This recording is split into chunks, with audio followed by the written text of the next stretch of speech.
Bismillahirrahmanirrahim. Assalamualaikum warahmatullahi wabarakatuh. Perkenalkan, nama saya Cynthia Mutiarani dari Fakultas FTKI Prodi Sistem Informasi. Di sini saya akan mempresentasikan proposal atau jurnal yang sudah saya buat untuk memenuhi UTS metodologi penelitian K01 dengan dosen Bapak Agung Triyayudi. Di sini saya mengambil judul proposal, yaitu Design and Implementation of Women's Employment System to Improve the Efficiency of Recording and Reporting Assistance for Female Heads of Household. Kemudian saya akan menjelaskan untuk abstraksinya, yaitu pemberdayaan perempuan adalah sebuah upaya pemampuan perempuan untuk memperoleh akses dan kontrol terhadap sumber daya ekonomi, politik, sosial, budaya, agar perempuan dapat mengatur diri sehingga mampu membangun kemampuan dan konsep diri dan akhirnya meningkatkan kualitas hidup perempuan. Berdasarkan data BPS tahun 2020, jumlah perempuan yang menjadi kepala keluarga di Indonesia ada 11,44 juta dan sebagian berada pada tingkat kesejahteraan yang rendah. Sedangkan di Kota Depok, berdasarkan data Disdukcapil Kota Depok tahun 2020, jumlah kepala keluarga perempuan sebanyak 61.369 orang dengan status cerai hidup sebanyak 13.006 orang dan cerai mati sebanyak 48.363 orang. Melihat perkembangan kenaikan jumlah anggota kelompok PK atau perempuan kepala keluarga yang cukup signifikan ini, tentu saja pencatatan dan pengelolaan data tersebut tidak cukup dilakukan secara manual, tetapi perlu adanya sistem informasi yang dapat mempermudah pencatatan, perekaman, dan serta analisis data sebagai informasi untuk penetapan kebijakan.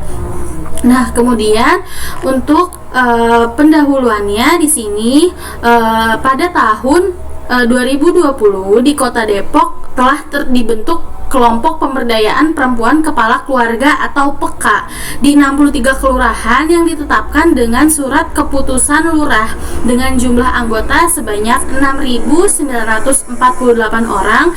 Dari jumlah tersebut yang telah memiliki usaha ekonomi sebanyak 4.836 dengan jenis usaha nasi uduk 809 orang, usaha kue basah atau kering 819 orang, usaha pop ice 502 orang, kuliner lain 1044 orang, usaha menjahit 364 orang, usaha craft 119 orang, dan usaha lainnya sebanyak 1179 orang. Nah, pada akhir tahun 2021 setelah dilakukan pendataan dan verifikasi terhadap data perempuan kepala keluarga dari Disdukcapil Kota Depok, maka jumlah anggota kelompok PK se-Kota Depok adalah 38.180 orang.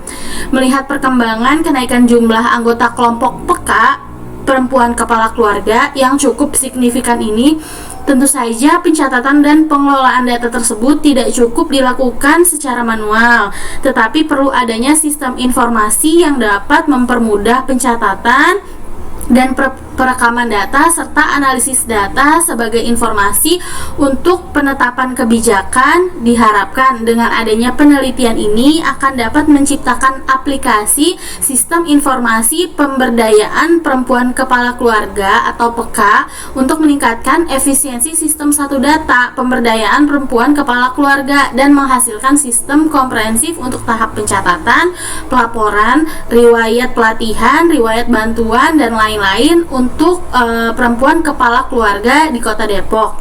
Nah, untuk metodologi penelitiannya di sini saya menggunakan metodologi SDLC atau Software Development Life Cycle. Nah, yang waterfall, yaitu proses pembuatan dan pengubahan sistem serta model dan metodologi yang digunakan untuk mengembangkan sistem rekayasa perangkat lunak.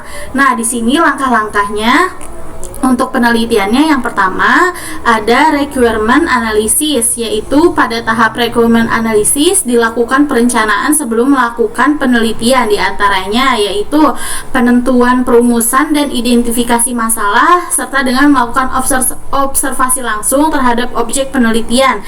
Nah, di sini saya sudah melakukan objek penelitian dengan Dinas DP 3AP 2KB Kota Depok. Proses yang dilakukan yaitu wawancara atau diskusi dengan Kepala Bidang Perlindungan Perempuan dan Pengarusutamaan Gender mengenai aplikasi dan batasan aplikasi yang dibutuhkan.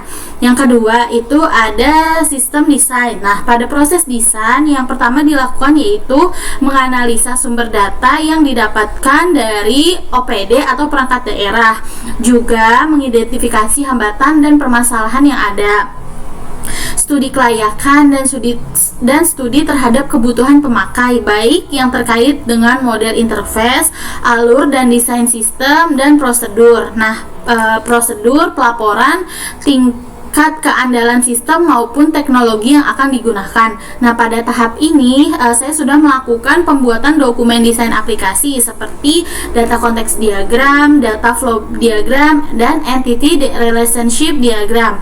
Nah, sekarang di sini saya akan menjelaskan bagaimana alur atau alur aplikasi yang sudah saya buat. Di sini saya akan share data konteks diagram, data flow diagram, dan entity relationship diagramnya. Di sini saya akan share untuk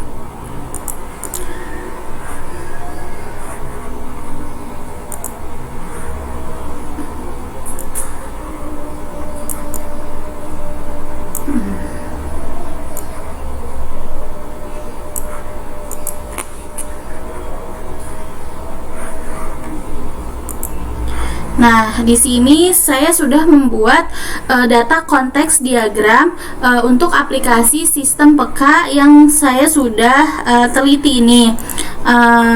Nah, di sini saya membuat ada beberapa aktor.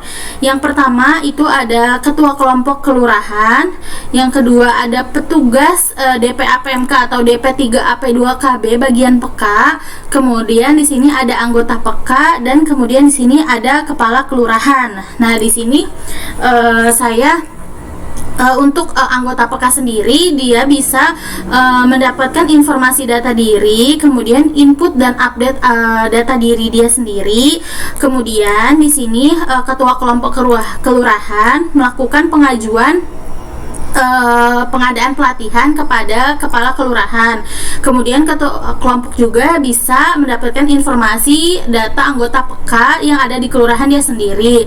Kemudian ketua kelompok kelurahan bisa melakukan input dan update data anggota peka dan mendapatkan informasi persetujuan pelatihan yang sudah disetujui kepala kelurahan. Kemudian petugas DPAPMK bagian peka juga bisa melakukan update dan input anggota peka, kemudian melakukan verifikasi, kemudian mendapatkan informasi data peka. Nah, kemudian di sini publik bisa mendapatkan informasi usaha dan produk anggota peka, informasi pelatihan, informasi pembinaan, kemudian informasi bazar dan bantuan. Kemudian publik bisa melakukan pendaftaran online anggota peka melalui website yang sudah tersedia.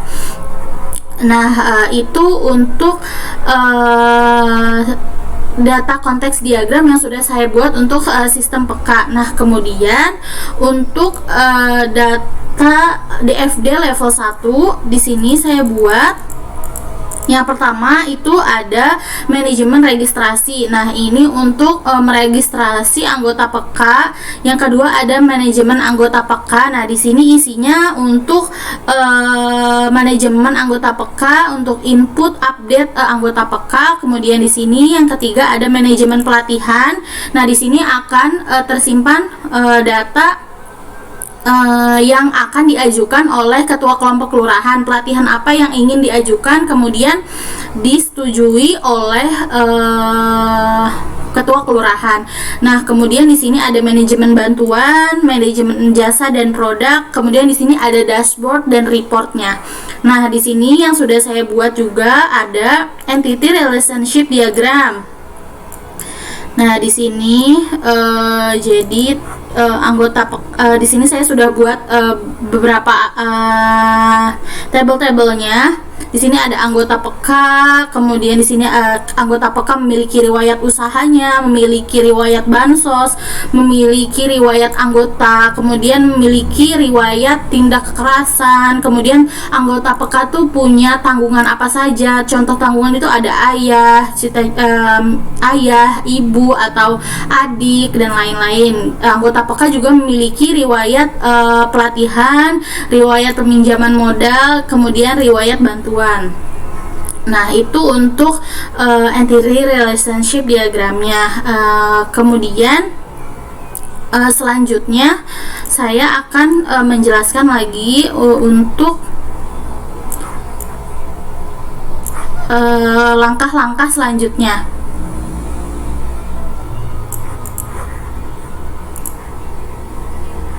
Langkah selanjutnya setelah desain sistem yaitu untuk implementasinya. Nah, untuk membuat software di sini saya menggunakan framework CodeIgniter dengan menggunakan PHP 7.4.19. Kemudian untuk tampilan UI UX-nya dibuat dengan bantuan framework Bootstrap dan template dan lain-lainnya. Kemudian untuk yang keempat, langkah selanjutnya ada integrasi dan testing.